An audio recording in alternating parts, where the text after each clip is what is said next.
Hey, it's Margie with the Asking Spot, and normally on this channel, I try to figure out ways to reuse, repurpose, or recycle things.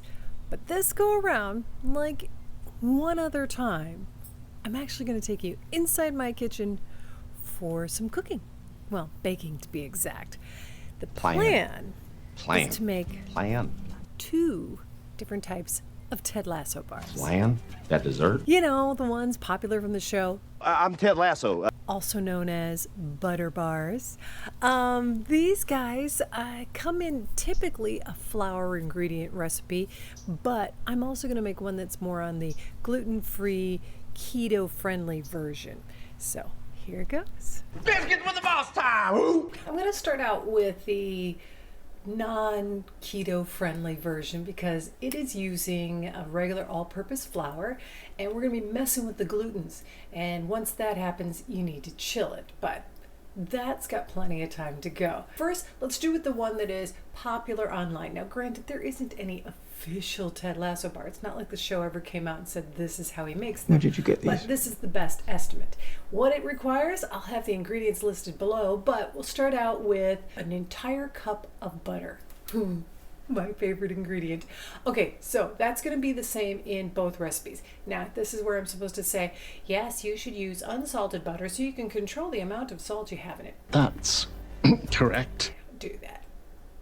I love butter and I love salt, so I'm cool with it, and I just add some extra salt even to it just cuz. But it's entirely up to you. Officially, bakers say no salted butter.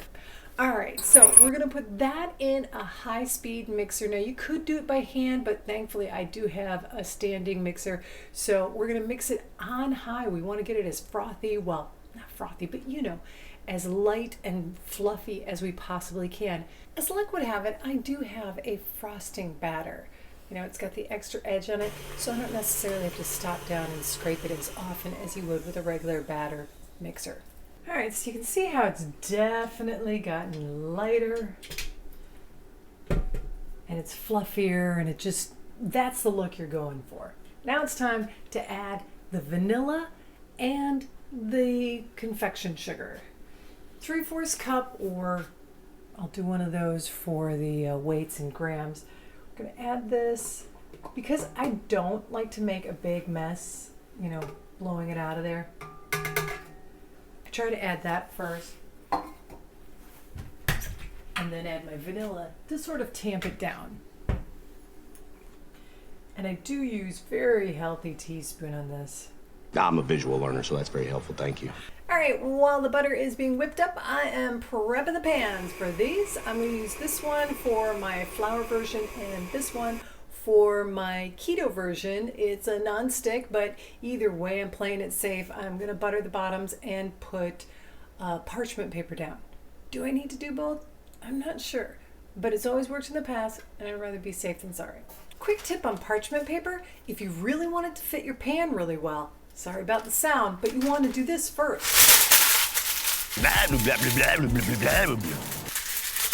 This, making it crinkled like that makes it fight less when you try to put it in the pan. It didn't take this long to whip up again the confection sugar and vanilla. It was actually probably about a minute or so, but you want it again back to the light fluffy stage. Now we're going to carefully add in batches the flour. Now with the flour version, we're working with glutens that need to rest. Explanations on that, see Almond Brown. It is super great. But, so it's going to go into the fridge for about 30 minutes. And while it's doing that, once it's ready to come out, I'll have the oven already preheated to 300 degrees. Is there a second option? Now for the keto-friendly or gluten-free version. In this one, we're going to start out pretty much the same way we did with the last one. Once again, a full cup of butter. Yes. Yeah, it should be unsalted butter according to the experts, but I like salt. I don't have a problem with salted butter. So I use salted butter, and I still add a pinch of salt later anyway. But I digress. So a cup of butter, it's gonna once again get whipped up again real high. Everything's great with that. That's the same. Gonna add 3/4 cup of confection sugar. Now I use Swerve for my keto friendly folks. If you're just doing gluten free, I don't think it matters. You can just use the regular powdered sugar. As far as why I use Swerve, that's really all that's available in my stores. I don't know if there's better brands or better things you like. I have never had a problem with it though, so I'm more than happy to recommend it. Okay, and then we're also going to add a lot of vanilla in it. Now here's the weird thing. In case you're thinking, well, what about adding some other things? I've tried it. I've added cinnamon before because I really love cinnamon. Weirdly, that just dried it out. It just didn't work, so I can't recommend That's horrible. that one. No, thank you. And then chocolate chips. I've even done that. And there's something about it, it just doesn't work. Now, I haven't done a lemon extract. I think that might work, but gonna stick to the rest of this recipe as planned. Okay, now instead of the all-purpose flour, we're gonna add 2 cups of almond flour. And it doesn't take a whole lot of mixing on this part either, just a nice low speed for a little while until it's well combined. Then you're gonna put it in, again, your pan that's greased and it's got the parchment paper. And this one does not have to rest in the fridge. It can go right into a 300-degree oven. Now, cooking times, those are different too. Either one goes into an oven at 300 degrees. If you are doing a wider pan, say a 9x9 versus an 8x8, you're going to obviously cook for less time, about 15 minutes less. So for a 9x9, you'll put it in for 45 minutes.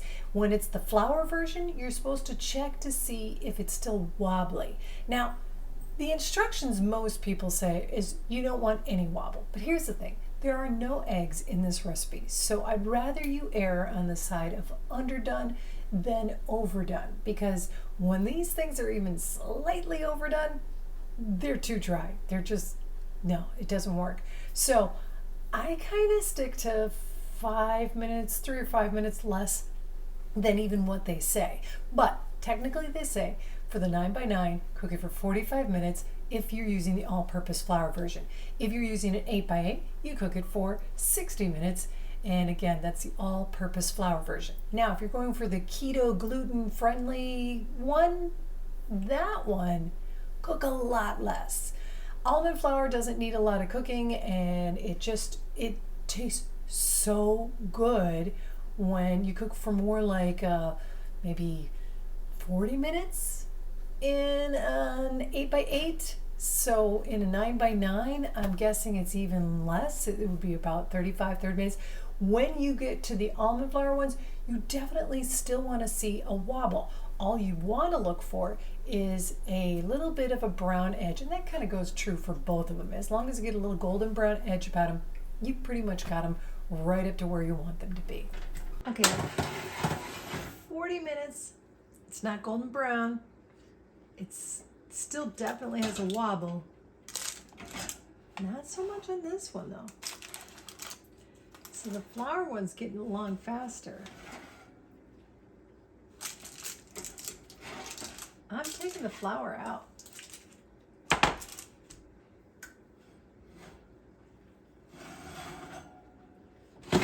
Now, even though it's not golden brown around the edges, this one was time to come out because as you'll see, it doesn't wobble. We do not want to overcook these. They get too dry. Yes, Coach! Before it completely cools, you can actually pre-cut it. This makes for even neater cuts later.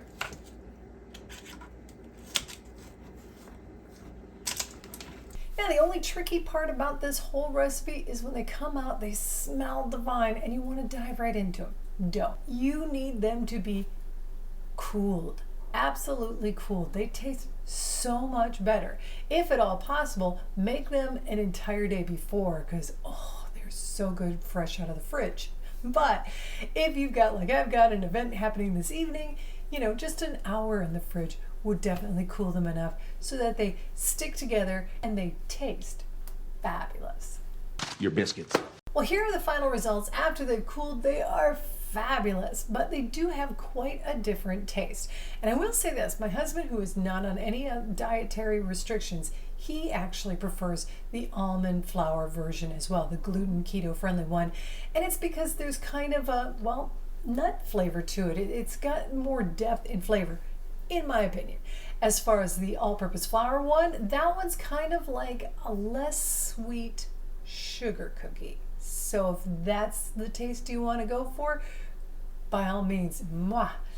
And if you could, please click subscribe, give a thumbs up. That really helps out the channel. There you go. They do taste great. They are exceptionally good. I hate to sound all British because we got it from Ted Lasso and everything, but they're fabulous with tea. Thanks so much for watching the Asking Spot. Got bloopers next.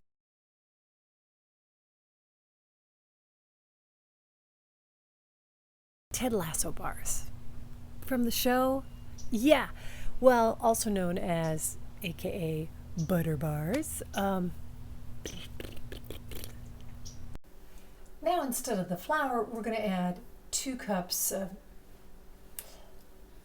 I don't even go for, they say if you're doing the flour, 300-degree oven. If you're doing an 8x8 pan, you're going to do a higher cook time. Yes, I had that right.